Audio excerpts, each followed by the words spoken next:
പശ്ചിമേഷ്യൻ സംഘർഷത്തിന്റെ പശ്ചാത്തലത്തിൽ രാജ്യത്ത് ഊർജ്ജ സുരക്ഷ ഉറപ്പാക്കാൻ നയതന്ത്ര തലത്തിൽ ചർച്ചകൾ തുടരുന്നുവെന്ന് കേന്ദ്രം. ഇറാൻ വിദേശകാര്യമന്ത്രി അബ്ബാസ് അരാഗ്ചിയുമായി വിദേശകാര്യമന്ത്രി എസ് ജയശങ്കർ ഫോണിൽ സംസാരിച്ചു. ഖത്തറിലെയും യുഎഇയിലെയും വിദേശകാര്യമന്ത്രിമാരുമായി എസ് ജയശങ്കർ സംസാരിച്ചു. അടുത്ത ദിവസങ്ങളിൽ LPGയുമായി കൂടുതൽ ഇന്ത്യൻ കപ്പലുകൾ ഹോർമുസ് കടക്കുമെന്ന് ഷിപ്പിംഗ് മന്ത്രാലയം അറിയിച്ചു.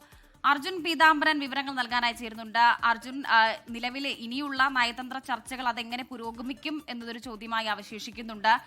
ഇനി LPGയുമായി കൂടുതൽ ഇന്ത്യൻ കപ്പലുകൾ ഹോർമുസ് കടക്കുമ്പോൾ അത് മറ്റൊരു ആശ്വാസ വാർത്തയും കൂടിയാണ്.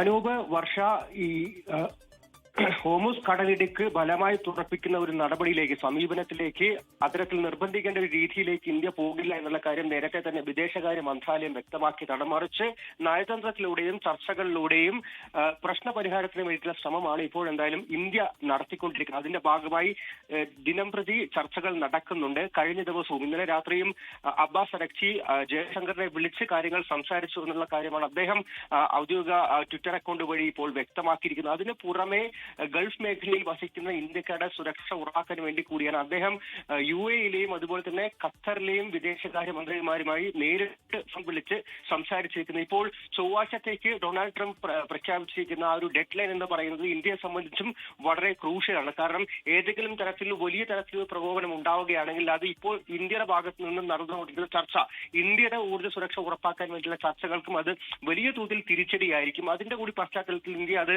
വളരെ സൂക്ഷ്മമായി നിരീക്ഷിച്ചു വരികയാണ്. അതേസമയം തന്നെ ഇറാനിലെ വിവിധ തലത്തിൽ ഇന്ത്യ ചർച്ചകൾക്ക് ശ്രമം നടത്തുന്നുണ്ട്. ഇന്ത്യയുടെ കപ്പലുകൾ, ഇന്ത്യൻ പതാക അണിഞ്ഞിട്ടുള്ള 9 കപ്പലുകൾ ഇപ്പോൾ ഈ ഹോർമുസ് കടലിടുക്ക് കടന്നിട്ടുണ്ട്. അതിൽ തന്നെ 8ാമത്തെയും 9ാമത്തെയും കപ്പലുകൾ ഗ്രീൻ സാൻവി അതുപോലെ തന്നെ ഗ്രീൻ ആശ അടുത്ത ദിവസങ്ങളിൽ ഇന്ത്യയിലെ 2 തുറമുഖങ്ങളിലായി എത്തും. അതിനപ്പുറത്തേക്ക് 17 കപ്പലുകൾ കൂടിയാണ് ഇനിയും ഹോർമുസ് കടക്കാൻ വേണ്ടി ഈ പേർഷ്യൻ ഗൾഫ് മേഖലയിൽ LPG നിറച്ച് ഇന്ത്യൻ പതാക ഏന്തി കിടക്കുന്നത്.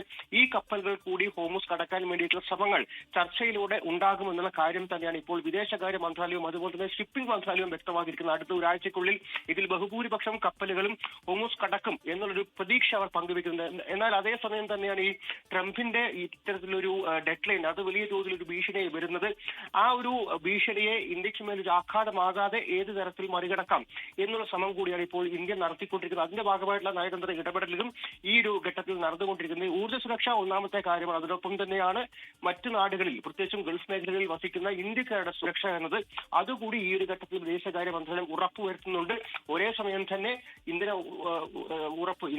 ഊർജ്ജ പ്രതിസന്ധി മറികടക്കാൻ വേണ്ടിയിട്ടുള്ള അതിന്റെ വിതരണം ഉറപ്പാക്കുന്നതും അതുപോലെ തന്നെ UAEയിലെയും അതുപോലെ തന്നെ ഖത്തറിലെയും വിദേശകാര്യ മന്ത്രിമാരുമായി അങ്ങനെ ഊർജ്ജ സുരക്ഷയുമായി ബന്ധപ്പെട്ടുള്ള ചർച്ചകളൊക്കെ തുടരുകയാണ്. ഇനി 17 കപ്പലുകൾ അടക്കം ഹോർമുസ് കടക്കാനുണ്ട്. അപ്പോൾ ഇനി നിലവിൽ ഏതെങ്കിലും തരത്തിലുള്ള പ്രതിസന്ധികളെ അഭിമുഖീകരിക്കാൻ വരുമോ, അതുപോലെ തന്നെ ഈ ട്രംപിന്റെ ഡെഡ് ലൈൻ അത് എങ്ങനെ ബാധിക്കും എന്നുള്ളതൊക്കെ പ്രധാനമാണല്ലേ.